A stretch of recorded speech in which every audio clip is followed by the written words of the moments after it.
वंदे मातरम बच्चों, अगर आप किसी भी कम्पिटिटिव एग्जामिनेशन की तैयारी कर रहे हैं, देश के किसी भी कोने में हैं, और अगर उस एग्जामिनेशन में आपको मैथ, रीजनिंग, हिस्ट्री, पॉलिटी और ज्योग्राफी के क्वेश्चन पूछे जाते हैं, तो आप सही स्थान, सही जगह पे हैं। मैं ललन सर आपको मॉडर्न हिस्ट्री आज से मैं आपकी तैयारी तो करवाने जा रहा हूँ। आप यहाँ पे अच्छी तरह से अपने आप को संभालें और अच्छे से बैठें और पूरे दिमाग के साथ, शरीर के साथ सुने। हमें उम्मीद है कि आपकी तैयारी बहुत अच्छी तरीके से होगी आपकी, ठीक ना। कॉपी कलम लेकर बैठे और तैयारी शुरू करें।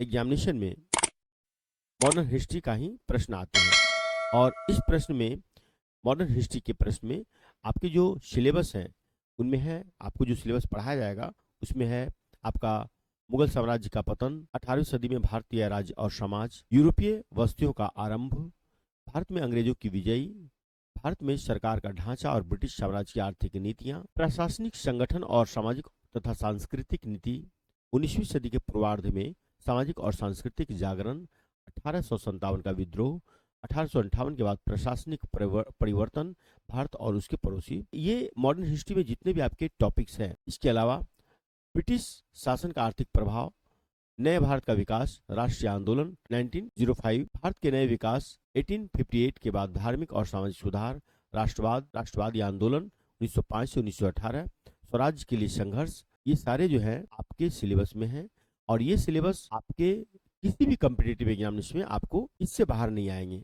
यह जो मैं पढ़ा रहा हूँ आपके यूपीएससी तक की तैयारी अच्छी होगी अगर आपने गंभीरता से इसको, सहज तरीके से आपने इसको आत्मसात किया, आपने पढ़ा। आपके लेखन शैली में सुधार होंगे क्योंकि मैं जो पढ़ा रहा हूँ एनसीईआरटी, और आपको पता होगा कि किसी भी पीसीएस एग्जामिनेशन में, जनरल कंपटीशन को छोड़ दीजिए, जनरल में तो आएंगे ही आएंगे इसके क्वेश्चन, लेकिन किसी भी, अगर आप किसी भी पीसीएस एग्जामिनेशन की तैयारी के बारे में सोच रहे हैं, चाहे यूपी पीसीएस हो, चाहे बिहार पीसीएस हो, एमपी पीसीएस हो, राजस्थान पीसीएस हो, अदरवाइज कोई भी पीसीएस हो, इवन यूपीएससी तक की हो, तो आप इसको जो मैं बता रहा हूँ आप अगर अच्छे से सुनेंगे, समझेंगे, और एनसीईआरटी मैं पढ़ाता जाऊंगा और इसके साथ सभी क्वेश्चन भी आपको मिलते जाएंगे, तो आपकी तैयारी बहुत अच्छे तरीके से आपको हो जाएगी। आप बस लगे रहिए, साथ में जुड़े रहिए, कंटिन्यूटी बनाए रखिए और हम सबका साथ, हमारे विश्वास पे खड़े उतरिए। Thank you. तो आज सबसे पहले आपको मैं शुरू करने वाला हूँ मुगल साम्राज्य का पतन।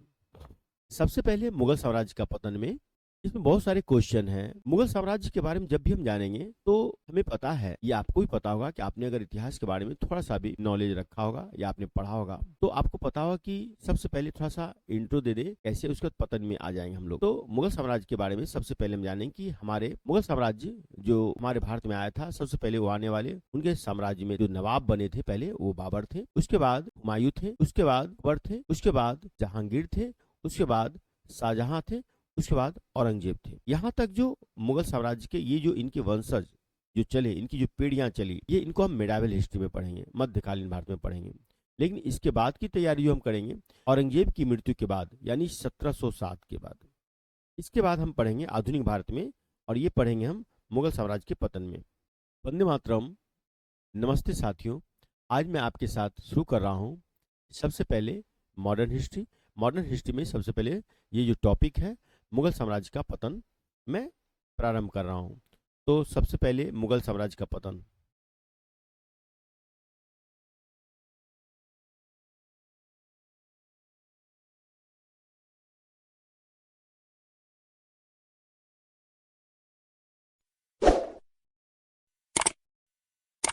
तुम भी लिख लो।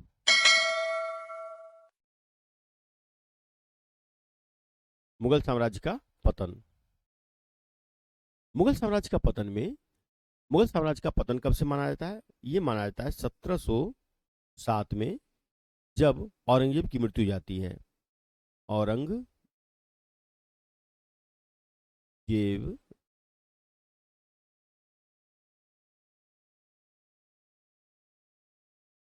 मृत्यु के साथ।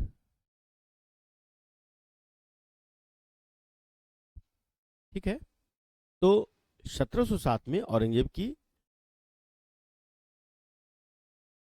का जब मृत्यु होता है, यहां से मुगल साम्राज्य का पतन माना जाता है। अब सबसे पहले हम ये देखेंगे कि औरंगजेब की मृत्यु के साथ ही मुगल साम्राज्य का पतन क्यों क्यों माना जाता है। अब इसको एकदम ध्यान से समझेंगे। देखो, औरंगजेब तक मुगल साम्राज्य का जो साम्राज्य था वह अपने आप को बनाए हुए था। हालांकि पूरे जब मुगल साम्राज्य को हम देखेंगे, उन मुगल साम्राज्य में हम देखेंगे बाबर ने कैसे अपने साम्राज्य को यहाँ स्थापित किया, ये मेडावल हिस्ट्री में हम देखेंगे।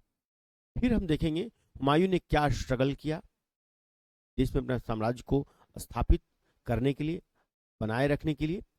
फिर हम इसको देखेंगे बाद में अकबर ने कैसे अपने साम्राज्य को विस्तार किया पूरे भारतवर्ष में और अपने पूर्वजों का सपना को पूरा करने का प्रयास किया। इसके बाद जहांगीर को देखेंगे, उन्होंने अपने स्थायित्व को कैसे बनाए रखा, अपने फादर को, जो उनके पिताजी जो अकबर जो थे, अकबर ने जो देश में सारे राज्य को जो उन्होंने जो इकट्ठा किया मिलाकर, उनको कैसे वह अस्थायित्व बनाए रखा ताकि उनको कोई ले नहीं पाए। शाहजहां भी इसको अस्थायित्व बनाए रखा, आगे विकास किया। इसके बाद औरंगजेब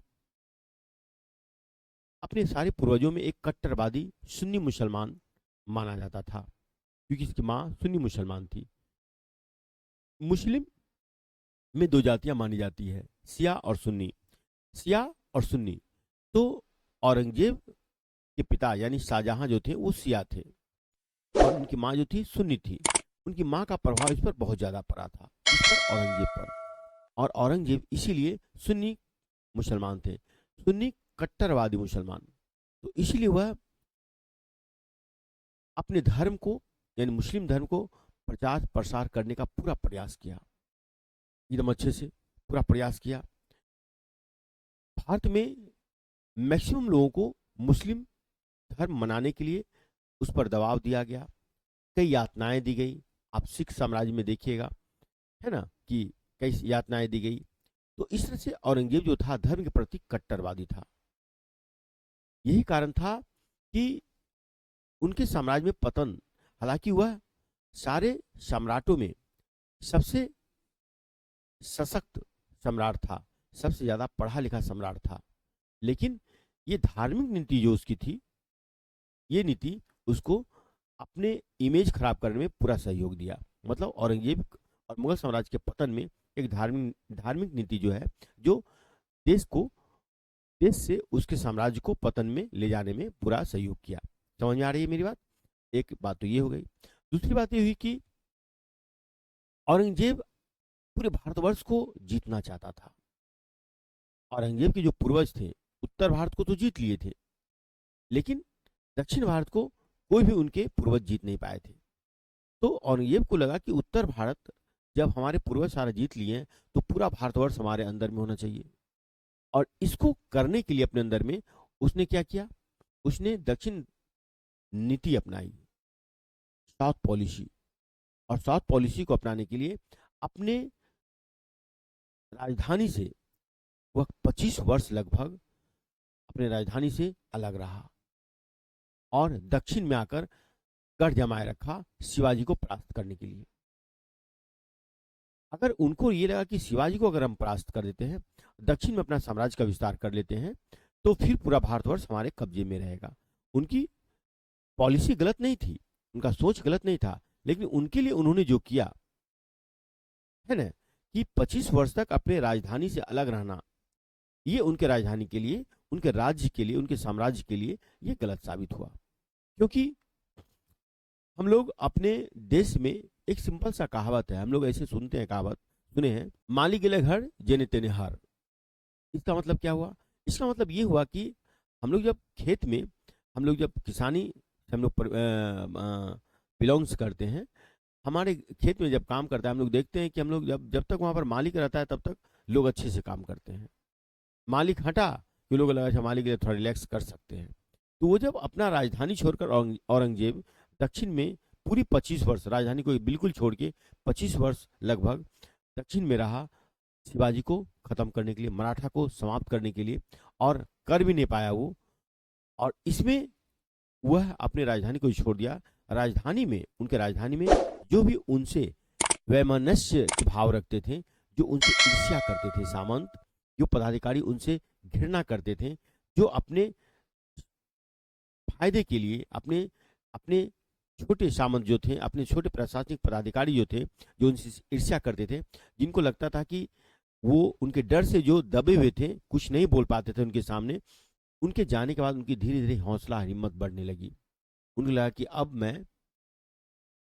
उत्तर भारत में अपना साम्राज्य को स्थापित कर सकता हूँ फिर से, है कि नहीं। और वह क्या, विद्रोह करने लगे, है कि नहीं। मतलब 1 वर्ष 2 वर्ष 5 वर्ष अलग रहता तो कोई बात नहीं था, लेकिन वह 25-25 वर्ष अपने राजधानी से जब अलग रहा, तो उन लोगों को धीरे धीरे हिम्मत बढ़ने लगी और छिटपुट विद्रोह होने लगे। और जब विद्रोह होने लगे तो एक विद्रोह को देखा देखी दूसरे लोग भी विद्रोह करने लगे, है कि नहीं। तो एक दूसरे को जब विद्रोह करने लगे देखा देखी, तो उनकी हिम्मतें बढ़ने लगी और उनका डर धीरे धीरे औरंगजेब के प्रति खत्म होने लगा। तो यह भी उनके पतन का एक दूसरा कारण बना। लेकिन इन सबों में सबसे बड़ा पतन का कारण क्या था पता है? सबसे बड़ा पतन का कारण था उनका जो उत्तराधिकारी था, उनका जो वंशज था, उनका कमजोर होना, उनका विलासीपूर्ण होना, विलासिता से पूर्ण होना उनका, ये सबसे ज्यादा कमजोरी का कारण था। और इस कमजोरी का कारण था, यही कमजोरी जो था, यही कारण था कि यह औरंगजेब को पता था कि मेरे बाद मेरे कोई भी वंशजों में, मेरे जो वो देख रहे थे, मेरे बेटों में, उनके 3 बेटे थे, मेरे बेटों में कोई भी ऐसा सशक्त नहीं है, कोई भी ऐसा काबिल नहीं है जो पूरे भारतवर्ष को अच्छे से नेतृत्व कर सके। और ये मानकर अंग्रेज लगभग जब तक जीवित रहा, गद्दी पर स्वयं रहा, अपने बेटों को गद्दी पर बैठने नहीं दिया, क्योंकि उनमें वो काबिलियत उनको शायद नहीं दिखी होगी, है ना, इसलिए औरंगजेब। लेकिन औरंगजेब की मृत्यु जब हुई 1707 में, और यहां से हम पढ़ते हैं मुगल साम्राज्य का पतन प्रारंभ होता है और आधुनिक भारत का प्रवेश प्रारंभ होता है।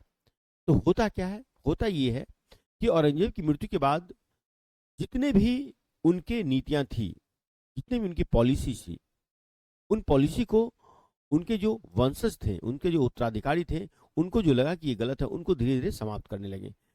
तो सबसे पहले उनके उत्तराधिकारी में कौन बैठा? उनके 3 बेटों में जो बैठा, उनके बेटों में वह बेटा था आपका बहादुर शाह प्रथम, है ना। तो बहादुर शाह प्रथम जो है गद्दी पर बैठा, किसके मरने के बाद? औरंगजेब की मृत्यु के बाद। तो औरंगजेब की मृत्यु के बाद उनका पुत्र जो था, तीनों पुत्रों में काबिल कौन था? बहादुर शाह प्रथम। तो बहादुर शाह प्रथम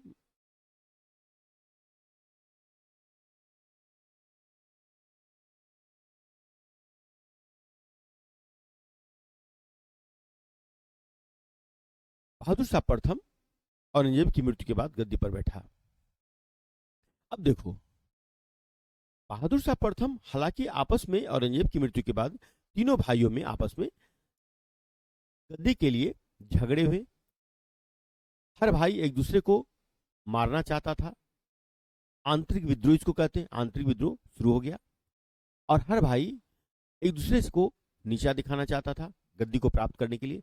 लेकिन इन तीनों भाइयों में बहादुर शाह प्रथम जो था, वह काबिल था, योग्य था, और सभी भाइयों को साइड करते हुए यह अपने आप को इस काबिल बनाया और यह मुगल की गद्दी पर बैठा। तो सम्राट बना कौन? औरंगजेब की मृत्यु के बाद कौन बना? बहादुर शाह प्रथम। अब बहादुर शाह प्रथम योग्य व्यक्ति था,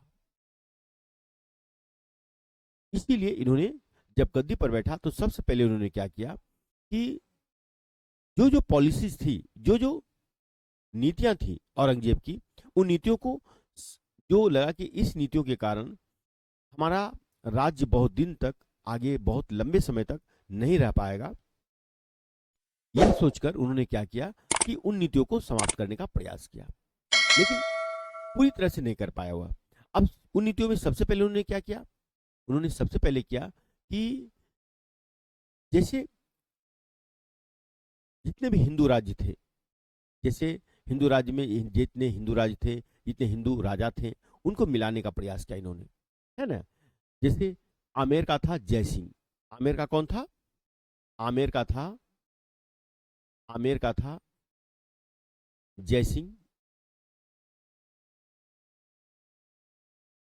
वहीं पर था मारवाड़ का, वहीं पर था मारवाड़, मारवाड़ का था अजीत सिंह।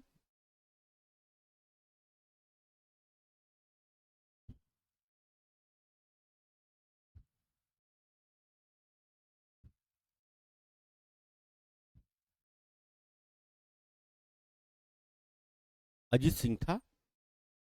अब देखो इन्होंने सबसे पहले क्या किया, आमेर के जयसिंह के साथ और मारवाड़ के अजीत सिंह के साथ सबसे पहले उन्होंने अच्छी नीतियां नहीं अपनाई।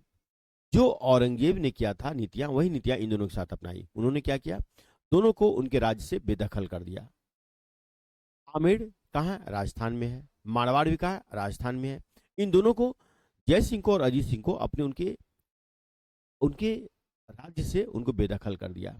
लेकिन जब उनको बेदखल किया तो वहां पर क्या हुआ, इनके विरुद्ध विद्रोह होने लगा। किसके विरुद्ध, मुगल साम्राज्य के विरुद्ध। और उसमें मुगल साम्राज्य था बहादुर शाह प्रथम। तो विद्रोह होने लगा। तो इनको ऐसा फील हुआ कि हम कर रहे हैं गलत, ये ऐसा फिर करेंगे तो फिर जो काम पापा जी करके गए हैं वही दिक्कत फिर हमेशा हमारे सामने आएगी। तो यह सोचकर उन्होंने क्या किया, आमेर के जय सिंह को और मारवाड़ के अजीत सिंह को उनकी गद्दी दे दी, है ना। जय सिंह को आमेर की गद्दी दे दी और अजीत सिंह को मारवाड़ की गद्दी दे दी। लेकिन पूरी तरह से इसको संतुष्ट नहीं कर पाया। संतुष्ट नहीं करने का कारण क्या था, क्योंकि जय सिंह चाह रहा था कि मालवा का मुझे सूबेदारी प्राप्त हो। जय सिंह क्या चाहता था, यह चाहता था कि मुझे मालवा का सूबेदारी प्राप्त हो। मालवा है कहाँ बेटा, ये मालवा आज के समय में राजस्थान है, मेरी बात समझ रहे हो, और राजस्थान है पूरी तरह से, और गुजरात का उत्तरी पूर्वी भाग है ना, और थोड़ा सा महाराष्ट्र का उत्तरी भाग है। तो ये मालवा था। और वहीं पर अजीत सिंह का चाहता था कि मुझे गुजरात का सूबेदारी प्राप्त हो जाए, है ना। सूबेदारी मैंने आपको बताए थे, मतलब सैन्य शक्ति, है कि नहीं। तो ये जय सिंह चाहता था कि मालवा का सूबेदारी प्राप्त हो और अजीत सिंह चाहता था कि मुझे गुजरात का सूबेदारी प्राप्त हो। लेकिन बहादुर शाह प्रथम ने क्या किया, इन दोनों को सूबेदारी नहीं दिया। तो लेकिन इनको क्या किया, गद्दी से बेदखल किया, फिर इनको गद्दी दे दी। तो इनको गद्दी तो प्राप्त हो गया, लेकिन यह पूरी तरह से संतुष्ट नहीं हो पाया। और इसको संतुष्ट करने में बहादुर शाह कामयाब भी नहीं हो पाए। एक तो प्रॉब्लम ये था बहादुर शाह के साथ। दूसरा प्रॉब्लम क्या था कि बहादुर शाह ने इसके बाद मराठा को भी पूरी तरह से संतुष्ट नहीं कर पाया। उसमें इसके और औरंगजेब के विरोधी कौन थे, सबसे बड़ा दुश्मन कौन था, पूरे मुगल सम्राट का सबसे बड़ा विरोधी दुश्मन कौन रहा, मराठा रहा। उसमें मराठा में साहू था, जो साहू को चाहता तो उनको गद्दी दिलाकर उनके आपस के जो झगड़े थे उनको समाप्त कर सकते थे बहादुर शाह प्रथम, क्योंकि ये सम्राट थे, है कि नहीं। और उनकी जो चाची थी, है ना, जो उनकी चाची थी ताराबाई, उन दोनों के झगड़े आपस में हो रहे थे। अगर बहादुर शाह प्रथम चाहते तो इन दोनों के झगड़े को निपटाकर इनको भी संतुष्ट करके अपने साथ मिला सकते थे। लेकिन इन्होंने क्या किया, इनको लड़ने के लिए छोड़ दिया। इनको भी इन्होंने संतुष्ट नहीं कर पाया। तो इनके इनके नजर से जो मराठा शांति बनाए रखते हैं इनके राज्य में, वह शांति बनी रहेगी, नहीं बनी रहेगी। तो इनको भी संतुष्ट नहीं कर पाए। तीसरा व्यक्ति था हमारे देश में, वह था सिख। अभी मैंने आपको क्या बताया, पहला था राजस्थान का हिंदू शासक जय सिंह और अजीत सिंह। दूसरा था आपका मराठा जो हिंदू शासक था। तीसरा था हिंदू शासक कौन, सिख। सिख के गुरु गोविंद सिंह।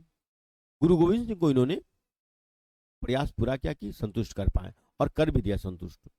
लेकिन उनके मृत्यु के बाद वहां पर बंदा बहादुर खड़े हो गए, और बंदा बहादुर जो मुगल सम्राट के विरोधी हुए। तो यह मुगल सम्राट को हमेशा परेशान करके रखा। तो वहां भी सिख सम्राट को भी ये इन्होंने क्या किया, संतुष्ट नहीं कर पाया, है कि नहीं। 3 हो गए ये।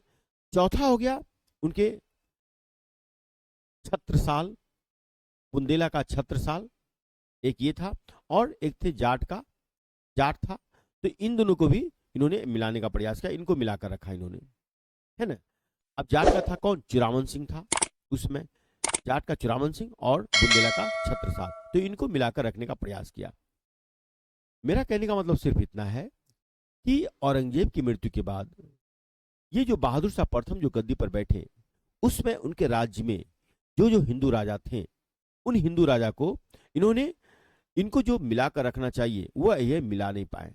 मेरा सिर्फ इतना कहने का मतलब है। और मैंने इसको एक एक करके आपको मैंने इसलिए बताया ताकि आपको लगे कि उसमें राज्य में कौन कौन शक्तिशाली राजा था हिंदू, जिनको इन्होंने मिलाने का प्रयास किया, है ना। या फिर अपने राज्य को, अगर इनके उत्तराधिकारी में यह योग्यता होता, या इनके उत्तराधिकारी में अगर समझ होती, कि अपने पूर्वजों को, हम जो हमें प्राप्त हुआ है अपने पूर्वजों से, इन साम्राज्य को अगर हम अच्छे से चला सके या चला पाते, तो इनके लिए उन्होंने क्या करता, ये सारे जो हिंदू राज्य थे इनको मिलाने का प्रयास करता, ये तो नो प्रयास करता, लेकिन ये पूरी तरह से उसमें सफल नहीं हो पाए, है ना। और इनके पास अब शायद ये एक बार अच्छे से नहीं कर पाए, शायद इनके पास समय होता तो ये आगे सोचते भी, लेकिन ये सोच नहीं पाए या सोचने के लिए इनके पास समय नहीं मिल पाया, और ये इनकी मृत्यु 1712 ईस्वी में हो जाती है बहादुर शाह प्रथम की, है ना। ये पूरा अपने माहौल को बनाने का प्रयास कर ही रहे थे। हम तो ये कहते हैं कि इन हिंदू राज्यों को शायद ये अपने साथ मिलाने का प्रयास सोच समझ के कर रहे थे, है ना। जैसे आमेर और मारवाड़ की गद्दी को पहले ये हथिया लिए, लेकिन बाद में फिर उनको जयसिंह को और अजीत सिंह को दे दिया विद्रोह होने के बाद।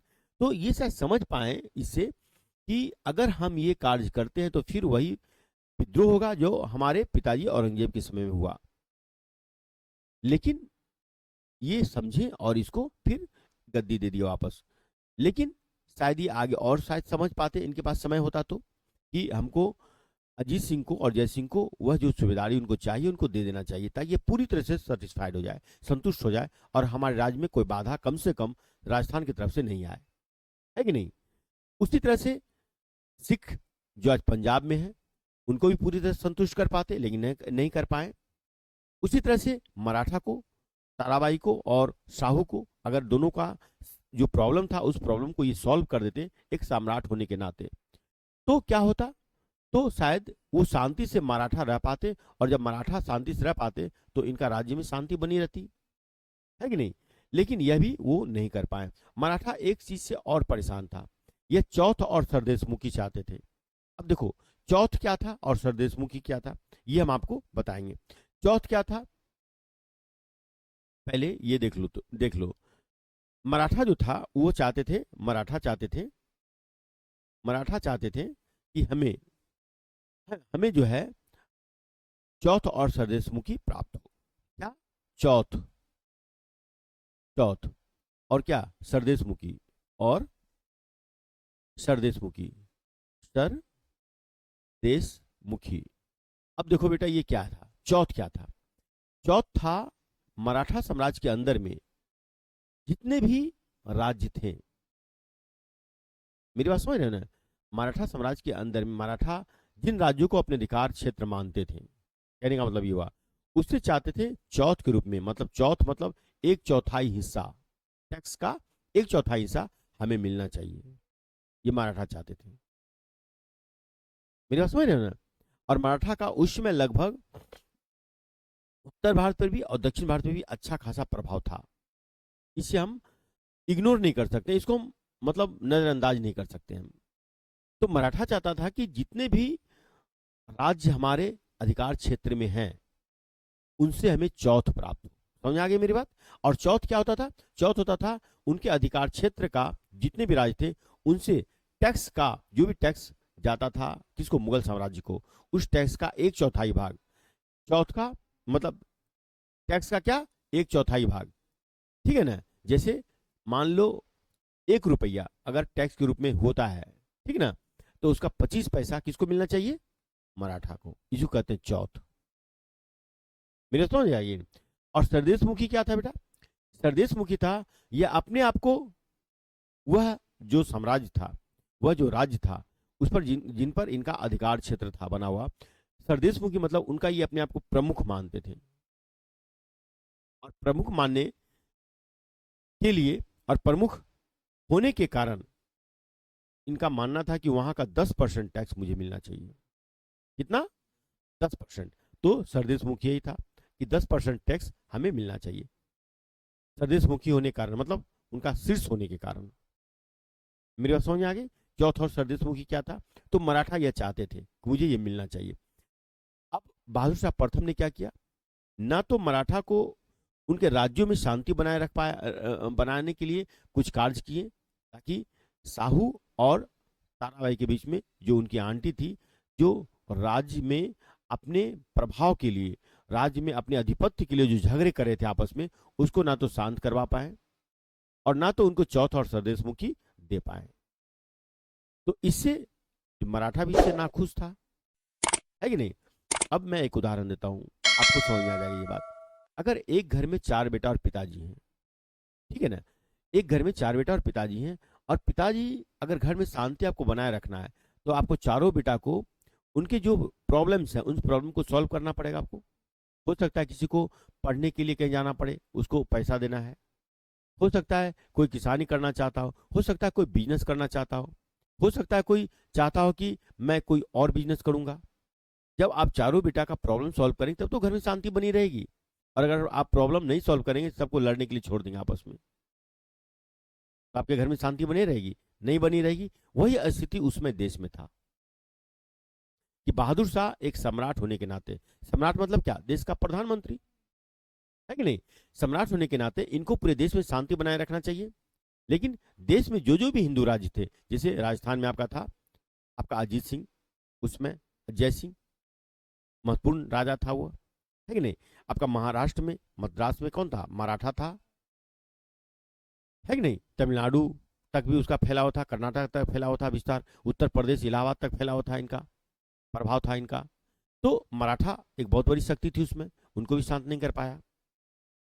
आपका छत्रसाल है ना, बुंदेला का छत्रसाल, जाट आपका चुरामन सिंह, उसको भी संतुष्ट, उसको खैर कर दिया, उन लोगों को संतुष्ट। लेकिन आपका सिख जो पंजाब राज्य थे उनको भी नहीं कर पाया संतुष्ट बहादुर शाह प्रथम। तो कहने का मतलब ये क्या, इनके उत्तराधिकारियों में, मेरा सिर्फ एक बात कहना है कि इनके उत्तराधिकारियों में औरंगजेब की मृत्यु के बाद जो इनके उत्तराधिकारी हुए बहादुर शाह प्रथम, इन बहादुर शाह प्रथम को उनमें वो काबिलियत थी, लेकिन पूरी तरह से वो अपने उस काबिलियत का उपयोग नहीं कर पाया और अपने देश के प्रशासन को, अपने देश के शासन को शांत करने का जो उनको करना चाहिए कार्य, वह कार्य वो नहीं कर पाए। अगर करते तो शायद औरंगजेब के बाद उनके उनके उत्तराधिकारियों की अगर ये काबिलियत बनी रहती तो ये पतन धीरे धीरे नहीं होती। समझ आ गई मेरी बात। तो यहाँ पर ये हुआ बहादुर शाह प्रथम का बात। अब हम दूसरा पेज इसको लेंगे। ये कब तक गद्दी पर रहते हैं, 1707 से ये गद्दी पर रहते हैं, 1707, क्योंकि 1707 में औरंगजेब की मृत्यु हो जाती है, औरंगजेब की, तो 1707 से लेकर यह 1712 तक गद्दी पर रहते हैं। 12 में इनकी मृत्यु हो जाती है बहादुर शाह प्रथम की। तो इनकी मृत्यु के बाद इनका बेटा गद्दी पर बैठता है। नाम है इनका क्या, जहांदार शाह। क्या है, जहांदार शाह। जहांदार शाह जो इनका पुत्र होता है यह गद्दी पर बैठता है। जहांदार शाह मात्र 1 वर्ष के लिए गद्दी पर बैठता है। कितने वर्ष के लिए बैठता है, 1 वर्ष के लिए। और यह 1712 से लेकर 1713 तक ही गद्दी पर रहता है। कौन, जहांदार शाह। लेकिन यह अपने पिता के समान भी योग्य नहीं था, यह अपने पिता के समान भी योग्य नहीं था। इसको जो है गद्दी पर यह अपने पिता के कारण या पिता के चुनने के कारण यह गद्दी पर नहीं बैठा था। इनको बैठाने वाला कौन था, जुल्फिकार खां, है ना। इनको गद्दी पर कौन बैठा, इनका सामंत था, सामंत था, सामंत था जुल्फिकार खां, जुल्फिकार खां। अब देखो नाम कैसे याद रखेंगे, देखो नाम कैसे याद रखेंगे, जैसे जहांदार शाह और जैसे जुल्फिकार खां, हुआ कि नहीं, जैसे जहांदार शाह जैसे जुल्फिकार खां। तो ये दोनों जो थे, जहांदार शाह जो थे क्या थे, सम्राट थे उसमें, है ना, जो 1712 से 1713 के बीच में गद्दी पर बैठे। और इनका सामंत था कौन, जुल्फिकार खां। तो जुल्फिकार खां के सहयोग से जहांदार शाह गद्दी पर बैठा था, क्योंकि इसमें अपनी काबिलियत नहीं थी, यह कुशल सेनानायक नहीं था, यह भोग विलासी था, अयासी था, अयासपूर्ण जीवन जीता था यह, है ना। और इसमें जो था सिचुएशन को समझने की शक्ति नहीं थी, ठीक ना।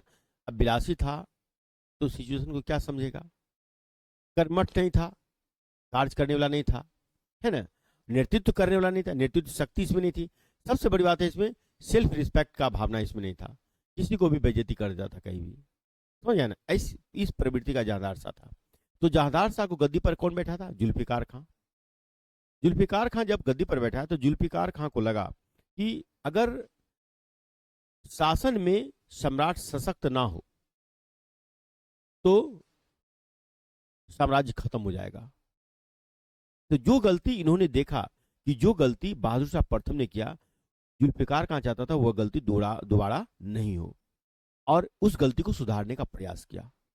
इसने जुल्फिकार खां ने, तो जुल्फिकार खां ने इसके लिए क्या किया, इसने लगभग जितने भी साम्राज्य में जो भी राजा थे, हिंदू राजा थे, सबको इन्होंने मिलाने का प्रयास किया।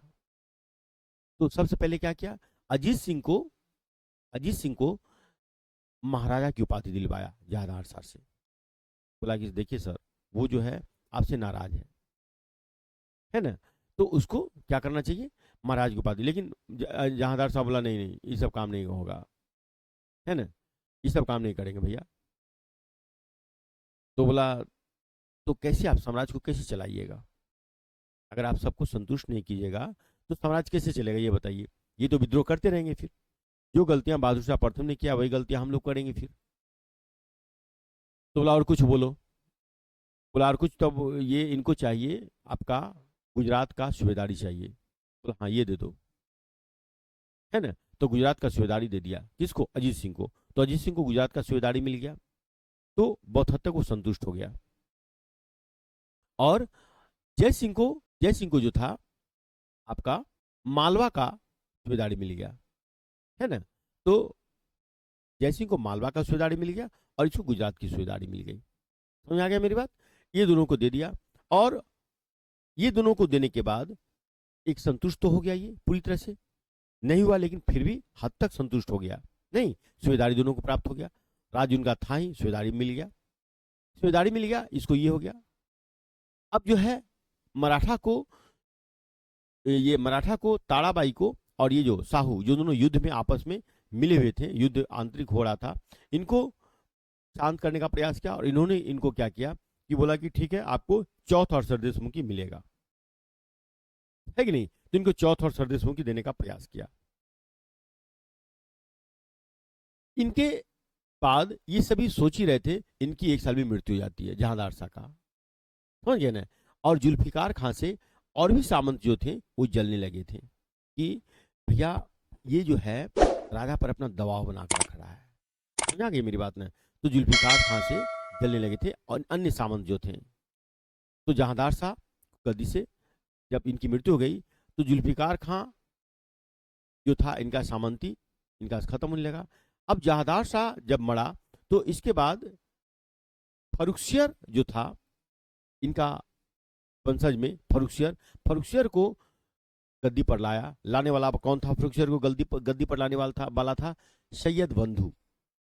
कौन था, सैयद बंधु। ये बात बहुत जरूरी है बेटा, ये क्वेश्चन आता है हमेशा कि सैयद बंधु, पहले इसको लिखो, सैयद बंधु। इसको सैयद बंधु का एक और नाम है पता है, सैयद बंधु को राजा बनाने वाला सामंत कहा जाता है, राजा बनाने वाला किंग मेकर इसको कहा जाता है, राजा बनाने वाला किंग मेकर सैयद बंधु को। क्योंकि सैयद बंधु अब क्या था सुन लो, सैयद बंधु जो था यह जहांदार शाह को गद्दी से हटाकर फर्रुखसियर को गद्दी पर लाया था। ये सैयद बंधु क्या किया, जहांदार शाह को गद्दी पर हटाकर जहांदार शाह को हटाकर क्या किया, फर्रुखसियर को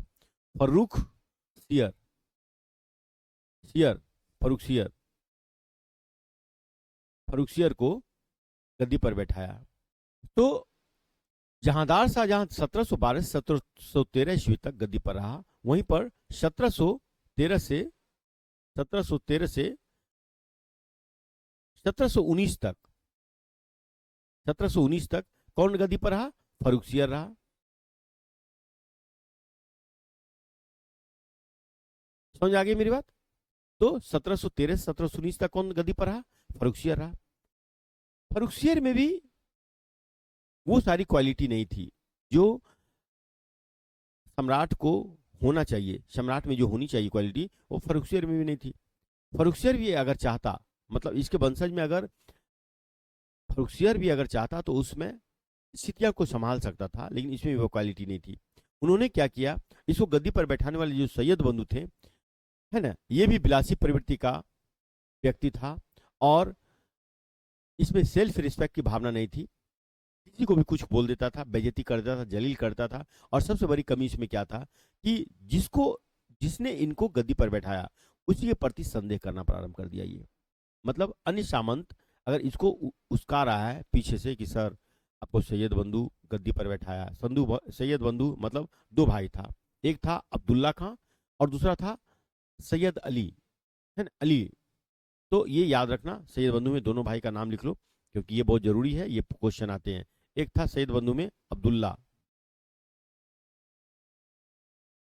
अब्दुल्ला खां और एक था सैयद अली खां।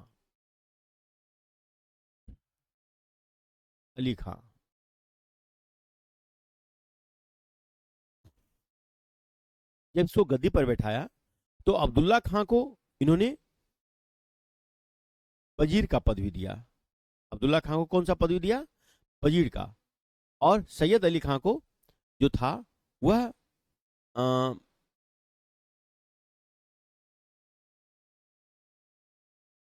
वह जो था सैन्य शक्ति दिया, है ना।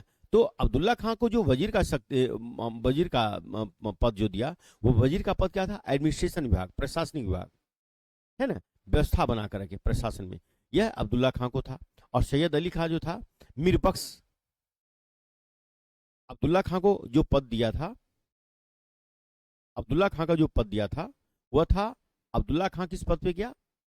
अब अब्दुल्ला खां जो था सैयद बंधु में, उसको मिला वजीर का पद, वजीर का पद मिला। और सैयद अली जो था, अली खां, उसको पद कौन सा मिला? मीर बख्श का, मीर बख्श।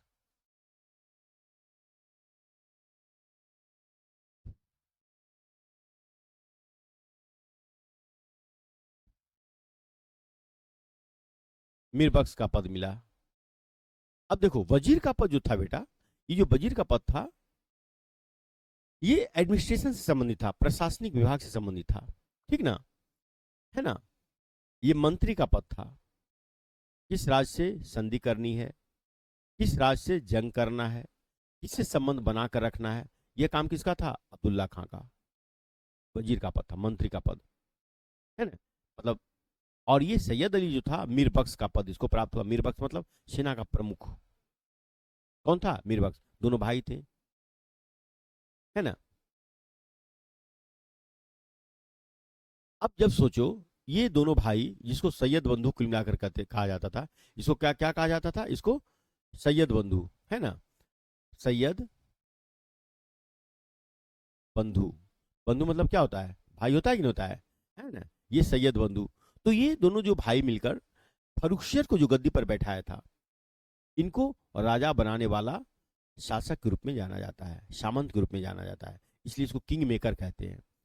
आपको ये क्वेश्चन आता है इंपॉर्टेंट कि किंग मेकर के रूप में या राजा बनाने वाले के रूप में किसको जाना जाता है? तो कौन है? सैयद बंधु है। ये क्वेश्चन आता है, क्वेश्चन बैंक देखना, ठीक ना। कौन आता है? सैयद बंधु। तो सैयद बंधु जो था, ये यही दोनों भाई थे, अब्दुल्ला खां और सैयद अली खां, है ना, ये याद रखना। तो अब जो है जिसको गद्दी पर बैठाया, यह किसको गद्दी पर बैठाया था? फर्रुखियत को। और किसको गद्दी से हटाया था? जहांदार शाह को। बहादुर शाह के बाद गद्दी पर कौन बैठा था? उसका पुत्र जहांदार शाह। तो जहांदार शाह को गद्दी से हटाकर सैयद बंधु किसको बैठाया था? फर्रुखियत को। अब फर्रुखियत क्या करने लगा? इसी के प्रति चाल चलना शुरू कर दिया, मतलब जिस थाली में खाया उसी थाली में छेद करने लगा। ये जो है सैयद बंधु के खिलाफ ही क्या करने लगा? कूटनीतिक चलने लगा। क्योंकि इसको जो अन्य सामंत थे जो सैयद बंधु से जलते थे, जो ईर्ष्या करते थे, उनको लगता था कि अरे राजा पर इसका प्रभाव है कि नहीं, राजा पर इसका प्रभाव दोनों भाई का, ये तो एकदम, है ना, जो चाहेगा वो कर रहा है। और जो शक्तिशाली था वो इसे जलने लगा, डाह करने लगा। तो क्या किया? इसके प्रति राजा के कान भरने लगे पीछे में। जब राजा का कान भरने लगे तो राजा कौन था उसमें? फर्रुखियत। सम्राट था कौन? फर्रुखियत। फर्रुखियत क्या किया कि इसके प्रति चाल चलने लगा दोनों भाई के प्रति मरवाने के लिए। मतलब इसको इतनी शक्ति नहीं थी, सोच लो तुम, ये सम्राट होते हुए सम्राट के पास इतनी शक्ति नहीं थी कि दोनों को डायरेक्ट हम, अगर मान लो ये कुछ गलत किया है तो क्या करेंगे सम्राट या राजा, क्या करेंगे? जबकि ये सम्राट था, राजा तो नहीं था, सम्राट था, तो क्या करेंगे? सामने लाएंगे, सामने आकर उसको दंड देंगे बुलाकर। लेकिन इसमें इतनी शक्ति नहीं थी कि सामने से इसको दंड दे पाए।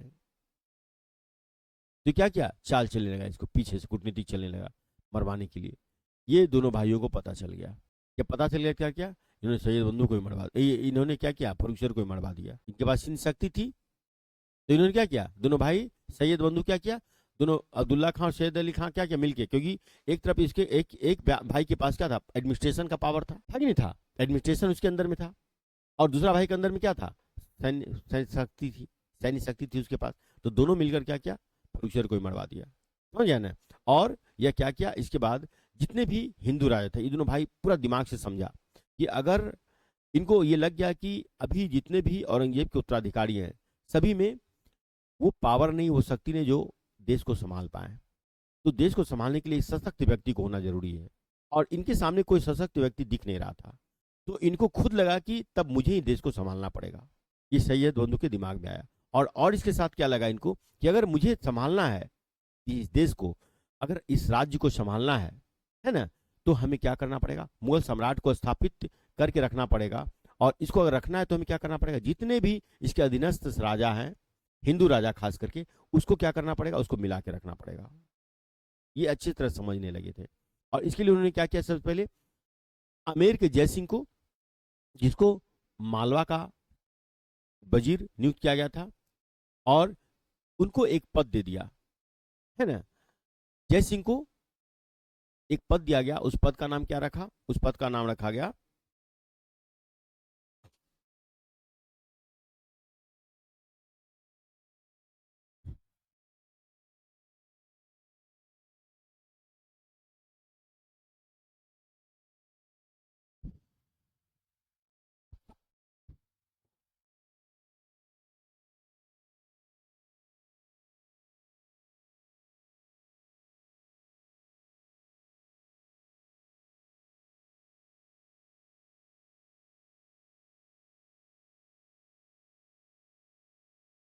इसको एक पद मिला सवाई, मतलब अब इसको कहा जाने लगा सवाई जय सिंह, ठीक ना, सवाई का पद इनको मिला, है ना, सवाई जय सिंह। और वहीं पर अजीत सिंह को कौन सा मिला, पद मिला, अजीत सिंह को कौन सा पद मिला, अजीत सिंह को मिला महाराजा की उपाधि, महाराजा। अब सोच लो, ये पहले राजा थे, इनको एक पद मिला महाराजा। तो एक तरफ इनको क्या मिला, सवाई जय सिंह को मालवा का, मालवा का इनको क्या मिला, मालवा का इनको मिल गया सूबेदारी, और पद भी मिल गया सवाई जय सिंह का, मतलब जय सिंह को सवाई का पद मिल गया। तो ये पूरी तरह संतुष्ट हो गया। इज्जत मतलब पद मतलब क्या, सम्मान, इज्जत, उसको इज्जत भी दिया गया, अच्छे से बुलाया, कौन, सैयद बंधु, और उसको पद दिया, है ना, सवाई का। और मालवा की सूबेदारी भी उसको जो था उसको दिया, प्राप्त था पहले से, उसको भी जारी रखा। अजीत सिंह को क्या किया, वो उसको गुजरात की सूबेदारी मिल गई थी। अजीत सिंह को क्या मिला था, गुजरात,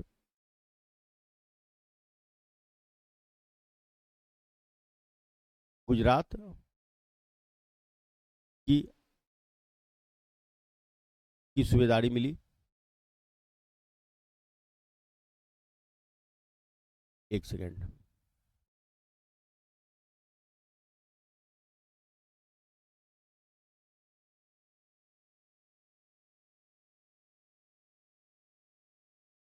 एक मिनट, हाँ। तो अजय सिंह को कौन सा मिला था, इसको मिला था आपका, यहाँ नहीं लिखना है ने, उधर नहीं लिखना है, यहाँ लिखना है नीचे, इसको मिला था मालवा।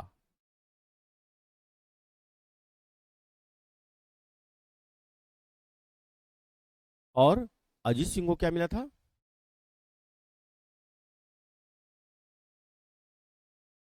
इसको मिला था गुजरात की सूबेदारी।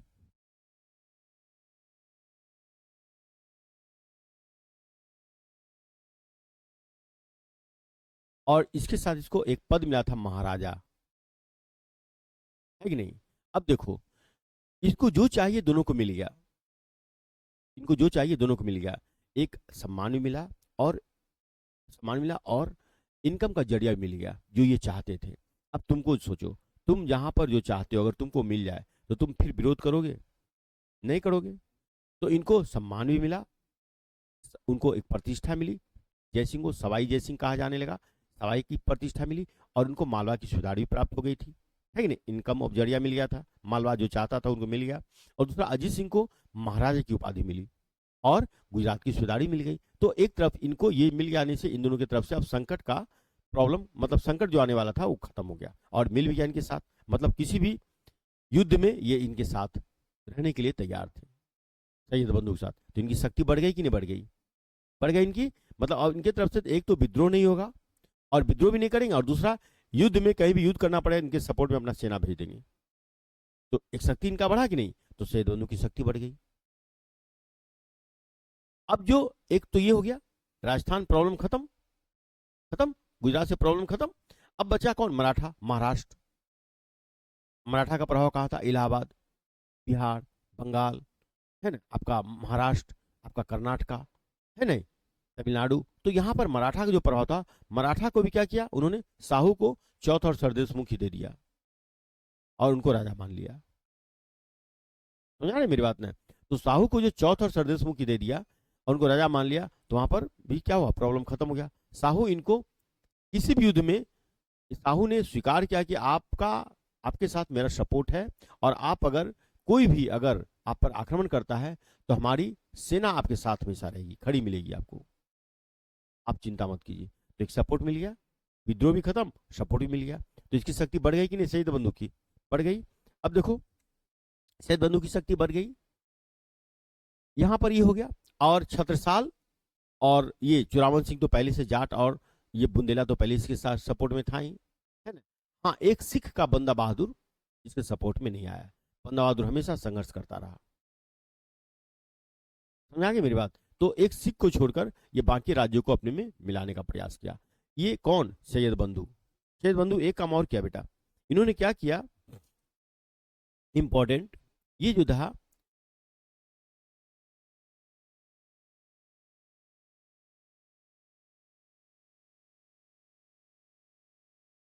पिलग्रिमेज टैक्स, है ना, धार्मिक टैक्स था, है ना, धार्मिक टैक्स जो मुगल सम्राट लगाए थे उनको यह खत्म करने का प्रयास किया। धार्मिक टैक्स मतलब उसमें टैक्स था कि आप अगर पूजा करने जाते हो मंदिर में, मुगल वंश लगा दिया, उस पर आपको टैक्स देना पड़ेगा। मतलब इस तरह स्वतंत्र रूप से आप जाकर पूजा नहीं कर सकते थे। आज जो अभी आप सोमवारी में जा रहे हो पूजा करने आराम से, उसमें आप जा नहीं सकते, उसके लिए आपको टैक्स देना पड़ता। तो ये टैक्स था, इसको कहते थे पिलग्रिमेज टैक्स, यानी धार्मिक टैक्स था। ये कौन सा टैक्स था? धार्मिक टैक्स था, धार्मिक टैक्स था। इस टैक्स को समाप्त कर दिया शहीद बंधु ने। क्या कर दिया? ये समाप्त कर दिया, खत्म कर दिया।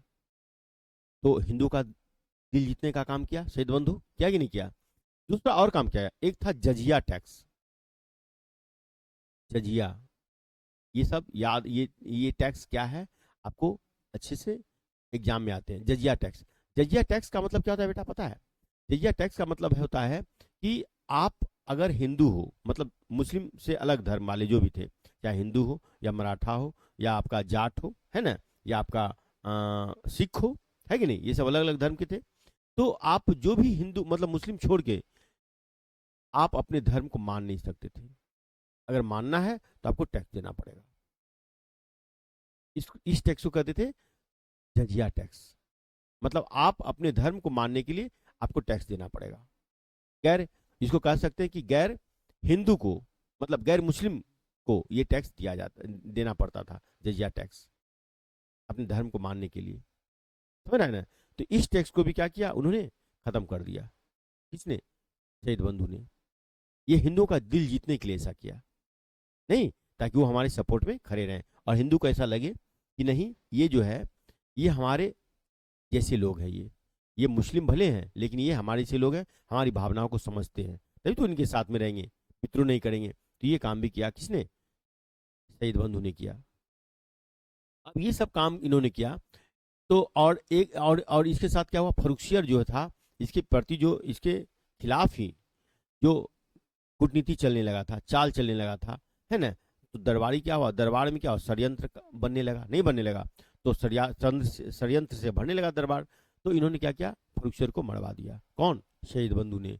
तब अब सोचो, शहीद बंधु जब इतना काम करने लगा तो इससे जो भी सामंत थे उसके राज्य में, वो इससे जलेंगे कि नहीं जलेंगे, क्या करेंगे नहीं करेंगे। और सारे सामंत को क्या लगने लगा कि ये तो मुस्लिम विरोधी बन गया है। शहीद बंधु के खिलाफ सबके दिमाग में आने लगा कि ये मुस्लिम विरोधी बन गया है, ये जो है राजा को ही मरवा दिया, सम्राट को ही मरवा दिया, ये मतलब उससे ऊपर ये हो गया है ना मेरी बात ने, और अपनी शक्ति को ही बना लिया है। अब इसको कौन बर्बाद कर सकता है, और ये हिंदू को अपने आप मिला रहा है, मतलब ये अब ये जो मुगल वंश है इसको समाप्त करना चाह रहा है, ये अपना राज अपनी शक्ति यहाँ पर स्थापित करना चाह रहा है। समझा गया ना, है इसके मन में, इसके विरोधी के मन में ये आ गया, और यह उनके विरोधी के मन में भी आया, और डर तो था आया ही, साथ साथ यह जनता में ये बात को फैलाने लगा कि ये सैयद बंधु जो है ये अपना राज्य को स्थापित करना चाह रहा है, मुगल वंश को समाप्त करना चाह रहा है। समझा गया मेरी बात ने, इन्होंने यहाँ के सम्राट को मरवा दिया, फर्रुखसियर को, इन्होंने सभी हिंदू राजाओं को खुश रखा, अपनी तरफ मिला रहा है ये, इसका मतलब यह हिंदू राज्य को स्थापित करना चाह रहा है। यह भ्रम पूरे देश में फैलाना शुरू कर दिया। कौन, जो सामंत इनके विरोधी थे। समझा रहे मेरी बात ने। इसी बीच में दो और छोटे छोटे राजा हैं, मतलब इसीलिए उनका नाम नहीं ले रहे हैं, जो इंपॉर्टेंट था नाम लिए, कि वो क्षय रोग से मर गए, एक साल के अंदर दो राजा मर गए क्षय रोग से।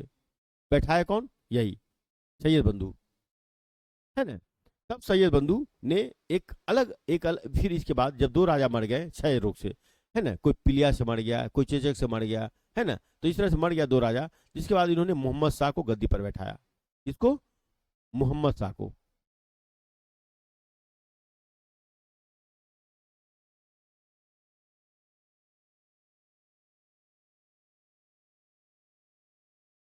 शाह को गद्दी पर बैठाया, मोहम्मद शाह को। मोहम्मद शाह का नाम था रोशन अख्तर, ये लिख लो बेटा, रोशन अख्तर, ये आता है क्वेश्चन। ये रोशन अख्तर, मतलब रोशन अख्तर को ही मोहम्मद शाह भी कहते थे। मोहम्मद शाह को गद्दी पर बैठाया। अब मोहम्मद शाह जब गद्दी पर बैठा तो मोहम्मद शाह भी वैसा ही निकला, क्योंकि इसके कान भी सब भर रहे थे। समझा रही ना, मोहम्मद शाह के कान सभी भर रहे थे, मोहम्मद शाह का सब कान भरे थे। इसको गद्दी पर कौन बैठाया, सैयद बंधु। समझा रहे ना, सैयद बंधु गद्दी पर बैठाया मोहम्मद शाह को। और ये देखो कितने राजा को बैठा दिया, सम्राट को, कितने सम्राट को बैठा दिया गद्दी पर। फर्रुखसियर को बैठाया, बैठाया कि नहीं बैठाया, तो अन्य राजा को बैठाया जो तुरंत मतलब महीने 2 महीने में मर गए वो क्षय रोग से। फिर मोहम्मद शाह को 4 राजा को बैठाया कि नहीं बैठाया है। इसलिए इनको कहा जाता है किंग मेकर, मतलब राजा बनाने वाला। समझ रहा है ना, इसलिए इसको नाम दिया, क्या दिया गया, किंग मेकर, राजा बनाने वाला। और इसकी शक्ति भी, पकड़ भी थी दोनों भाइयों की। तो रोशन अख्तर जो मोहम्मद शाह था, इसको जो सामंत थे जो इसे जलते थे, किससे, सैयद बंधु से, दोनों भाइयों से, उन्होंने इनका कान इनका भी भरना शुरू कर दिया, जिससे फर्रुखसियर को भरता था। और भर के और बड़ी तरीके से इसको समझाया कि देखिए अगर भनक भी लग गया ना तो आपको मरवा देगा ये, क्योंकि फर्रुखसियर को मरवा दिया था ये, है ना। अब यहां पर एक नई प्रवृत्ति आ गई, मतलब राज्य में जो मतलब राज्य में जो पहले नहीं होता था, क्या आपस में ही, राज्य के अंदर ही क्या हुआ, गृह युद्ध छिड़ गया, लोग कूटनीति चलने लगे, राज्य में ही नहीं चलने लगे। और एक चीज और देखने के लिए मिला कि पहले राजा गद्दी के लिए लड़ते थे, एक राजा दूसरे राजा को, एक शासक दूसरे शासक को मारते थे या पीटते थे और गद्दी पर बैठते थे, है ना, और सामंत उसका सहयोग करते थे। नहीं, लेकिन अब उल्टा हो गया, अब सामंत खुद बनने के लिए, पावर लेने के लिए, शासक बनने के लिए, है ना, राजा को गद्दी पर बैठाने लगे और उसका सहयोग लेने लगे। उल्टा हो गया कि नहीं हो गया, नहीं हो गया। पहले क्या होता था, पहले जैसे बहादुर शाह 3 भाई थे, अपने गद्दी पर बैठने के लिए आपस भाई में लड़े, लड़े कि नहीं है, और सामंत उसका सहयोग किया था, मात्र सहयोग किया था। तो पहले राजकुमारों के बीच में, है ना, या फिर अपने उसके उत्तराधिकारियों के बीच में युद्ध होता था, और सामंत मात्र सहयोग मात्र करता था गद्दी पर बैठाने के लिए। लेकिन अब क्या हो गया, अब सामंत ही गद्दी पर पावर, आधिपत्य जमाने के लिए अपने पावर से गद्दी पर बैठने लगे, और ये जो सम्राट थे, इनके जो उत्तराधिकारी थे मुगल वंश का, उनको मात्र एक प्यादा के समान यूज करने लगे। जैसे सैयद बंधु को देख लो, पावर इसके हाथ में था कि नहीं था? है? पूरा प्रशासन इसके हाथ में था, सैन्य का पूरा शासन इसके भाइयों के हाथ में था, नहीं मीर बख्शी का। लेकिन इन्होंने क्या किया, जितने भी राजा बैठाए, जैसे फरुखसियर को बैठाया, दो अन्य राजा को बैठाया, मोहम्मद शाह को बैठाया, तो ये सब क्या किए, इनके सपोर्ट में ये जिसको चाहते थे उसको बैठा देते थे अपने पावर के लिए, ताकि मुझे कोई यहाँ से हटाए नहीं पद पर से, है ना। तो उल्टा ये आ गया था मुगल सम्राट के समय में, समझ आ गई। और आपस में ही यहाँ पर क्या कूटनीति चलने लगा इसके राज्य में। अब मोहम्मद शाह को डर लग गया, क्योंकि इन्हें देख चुका था यह कि फरुखसियर को कैसे मारा, ये कौन, सैयद बंधु, है कि नहीं। दो भाई तो, दो तो इसका जो उत्तराधिकारी था वो तो खैर ऐसे मर गया टैक्स में, ठीक है मानते हैं, क्षय रोग से मर गया, लेकिन इसको डर लगने लगा कि मुझे भी कुछ दिन में ये मरवा देगा। तो मोहम्मद शाह ने क्या किया, मोहम्मद शाह एक सामंत था उसमें, ताकतवर सामंत, जिसका नाम था कौन, निजाम। उसमें एक सामंत था निजाम, निजाम निजाम उल मुल्क, उल मुल्क, मुल्क, निजाम उल मुल्क के सहयोग से कौन, मोहम्मद शाह ने क्या किया, दोनों भाइयों को मरवा दिया। समझ गया ना, दोनों भाइयों किसको मरवाया, निजाम उल मुल्क के सहयोग से, कौन, अब्दुल्ला खां, जो सैयद बंधु था, अब्दुल्ला खां, अब्दुल्ला खां को, और सैयद अली खां खुद, गुड, सैयद अली खां, अली खां को क्या किया, मरवा दिया। एक को 1720 में मरवा दिया, एक को कब मरवाया, 1720 में, 1720 में मरवा दिया, 1720 में मरवा दिया। किसको, अब्दुल्ला खां को, अब्दुल्ला खां,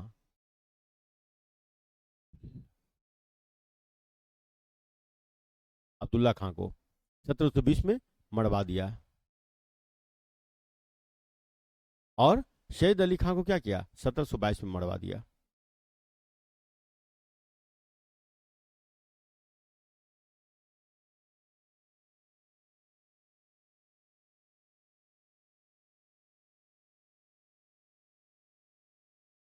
अब सोचो, मतलब ये जो सैयद बंधु जो थे, अब्दुल्ला खां जो दीवान थे, 1722 ईस्वी में सैयद अली खां जो मीरपक्ष के पद पे थे, सेनापति उसमें था, वो पूरा सेना इसके अंदर में था, उसके अंदर में प्रशासन था अब्दुल्ला खान के, दोनों को एक करके मरवा दिया। देखो 1720 में, 1722 में, कौन, मोहम्मद शाह, जिसको गद्दी पर बैठाने वाला ये दोनों भाई था।